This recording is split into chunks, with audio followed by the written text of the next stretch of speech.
So I just got to Voyageurs National Park this morning. The visitor center hasn't opened just yet. And as you can see, it's really hazy. And what that is the Canadian wildfires. It's smoke coming from Canada. It's been like this all summer, the ranger said. Taking some Polaroids. This is a Polaroid of those pines right off that cliff. We do have a clear weather window for the next 3 days. No rain, no storms, and the wind is forecasted to be under 10 knots. This afternoon, mostly sunny. Areas of smoke. Near steady temperature in the mid-70s. Northwest winds around 5 miles per hour. Tonight, partly cloudy. Areas of smoke. Lows around 50. North winds around 5 miles per hour. Okay, I'm all geared up. The boat is loaded. I've gone through my list like 3 times. So at this point I'm kind of overthinking it. I'm a little nervous, but mostly I'm just really excited. I think it's good to be a little nervous. That way you're not overly confident and do something stupid. But whatever's gonna happen is gonna happen out there.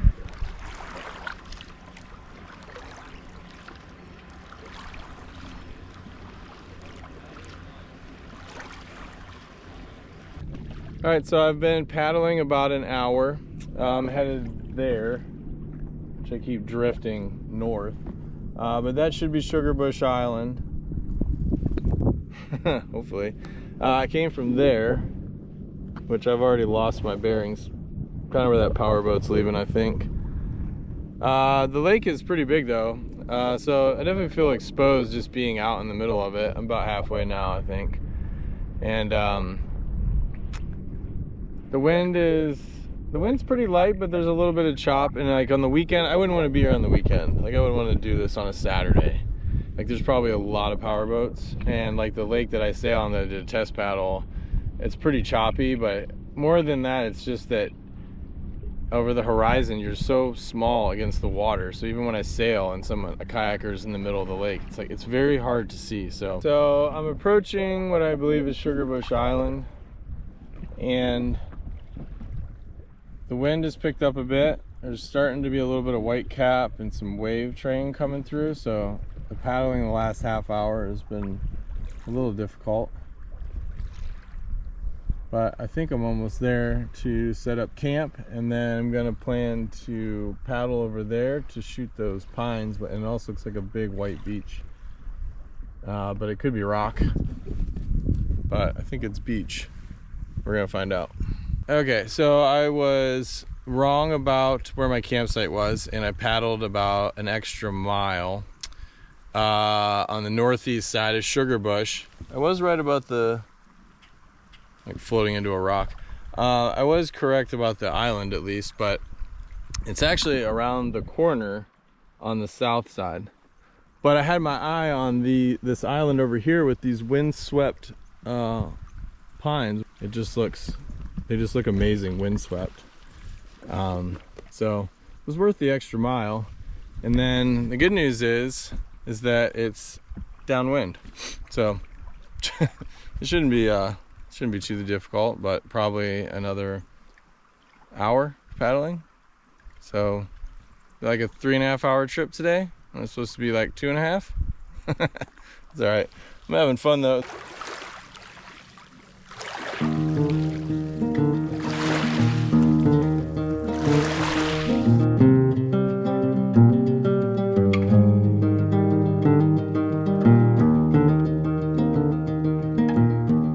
I got set up in about a half hour. It didn't take me that long to get camp set up. So there's a nice variety of trees. I was expecting that. And this campsite is amazing. It's super beautiful. So they have tour boats here that like can drive you around and stuff, but it was definitely worth the effort to kayak over here. And so super stoked to be here. I'll give you a tour of the campsite that I'm at, and you can see look around. So this is just from the side. These are bear boxes. There are bears here. So I pretty much have all my gear in there, really, especially the food and the trash. If you're ambitious enough to gather wood and start a fire, I will say some gear. I had a couple of beers left in my fridge in the van, so that beer's not cold, but it's delicious. The E-Trex, try and use my E-Trex. I had multiple things to kind of track where I am. This has me in the middle of the lake, so this has been useless, but I did drop a waypoint where I left the van. So worst case scenario, at least I have a flag on land. I have maps as well. And I have a VHF radio. That's good. The bugs are terrible. That's to be expected. I have bear spray.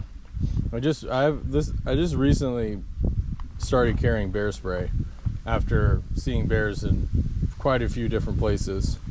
You don't want to forget toilet paper, as it's not provided. You don't have to dig a hole though.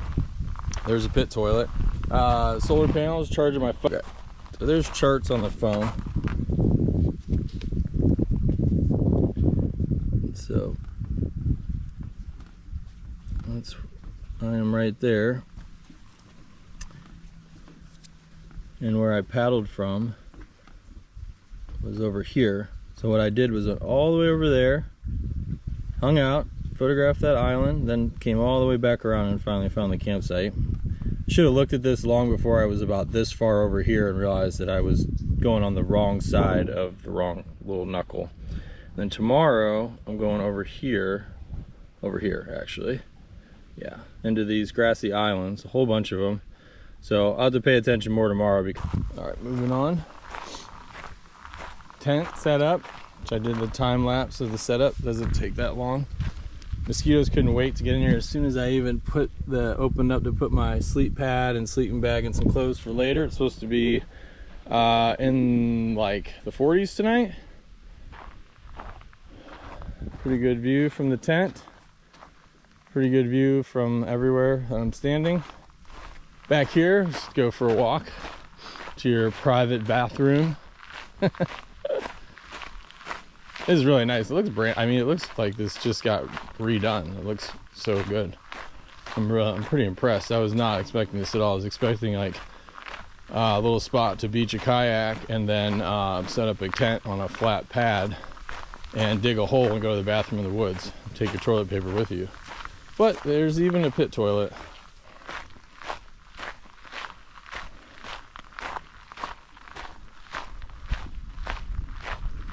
I have my seat, which is also my other sleep pad. These things were great as a seat. Then you come down to the kayak beach, which is reminiscent of a Wes Anderson movie to me, so I'm super stoked about that. It's so beautiful.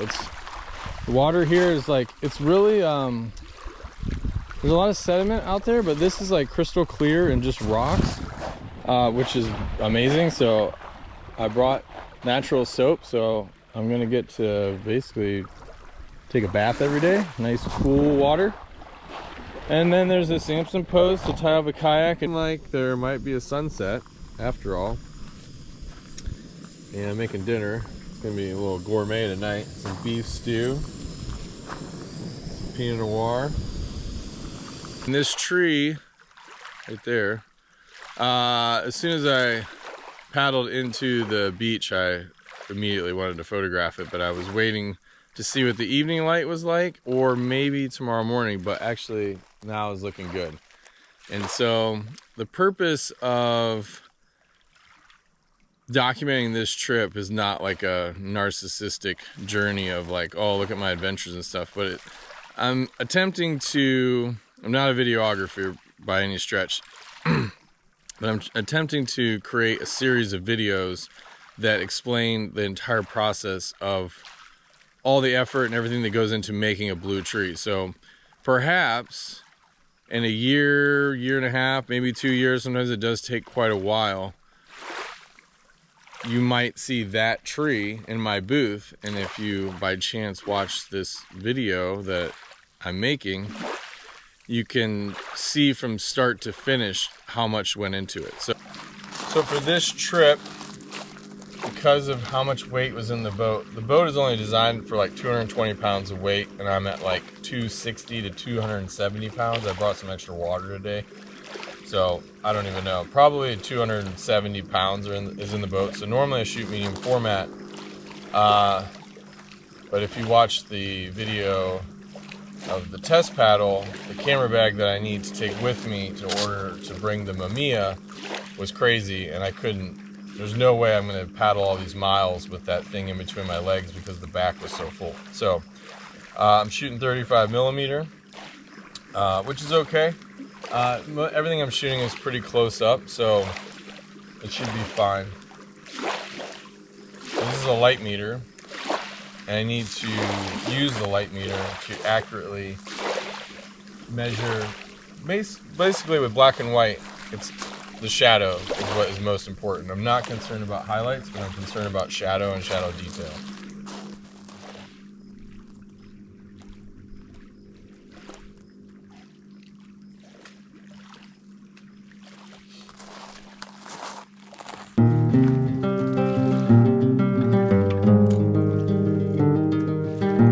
One night to be confused, one night to speed up truth.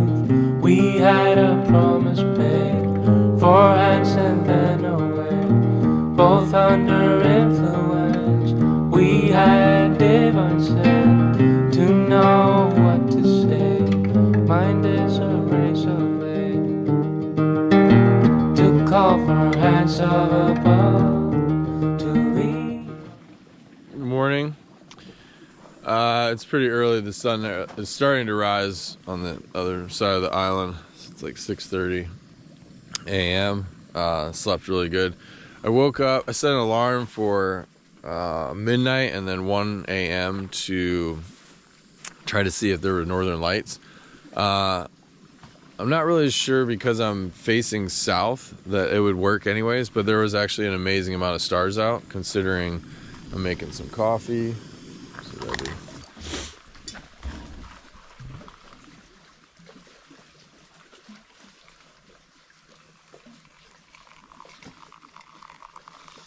I got up at midnight and 1 and just looked at the stars further southwest today by a few miles. So maybe I can see more of the horizon going north, and maybe I'll catch some glimpses of northern lights. I've never seen them before, so they're visible here year round. This is not the prime time of year for them, but they can always be seen on clear nights is my understanding. So I don't know, we'll see. Hopefully, fingers crossed, I get to see them.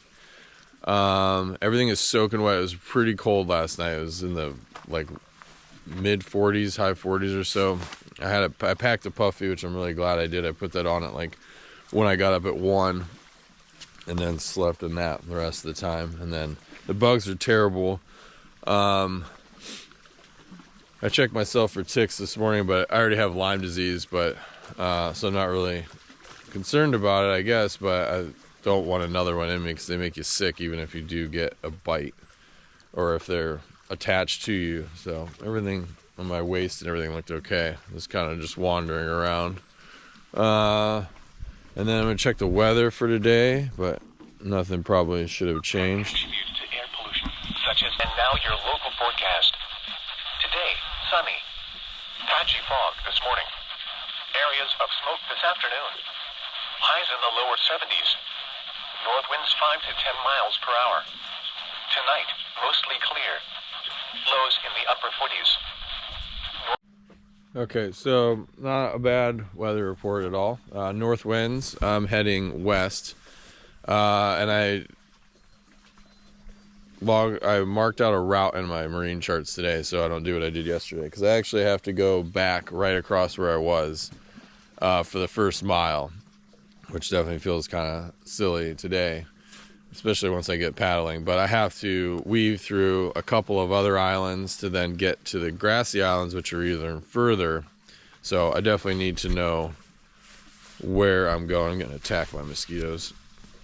Know pretty much exactly where I'm going, or at least I don't want to make the mistake that I made yesterday, today. But the north wind, and I'll be going across, so it'll be hitting the beam of the boat the entire time, which is not ideal, especially if it gets up to 10 miles an hour. Out in the middle yesterday created some white caps. So all loaded up, getting out of here. This is my route, but I have to go through these islands. And then, so it's probably gonna get pretty confusing. So I'm gonna pay attention today to what I'm doing.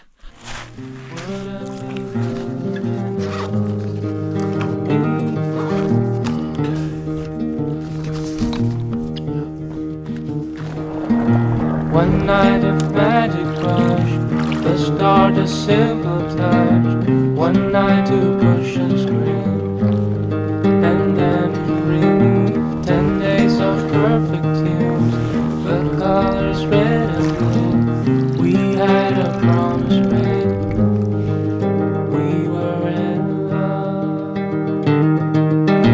To call for hands of above, to lean on, wouldn't be good enough. To call for hands of above, to lean on, wouldn't be good enough. And you knew the hand of the devil, and you kept us awake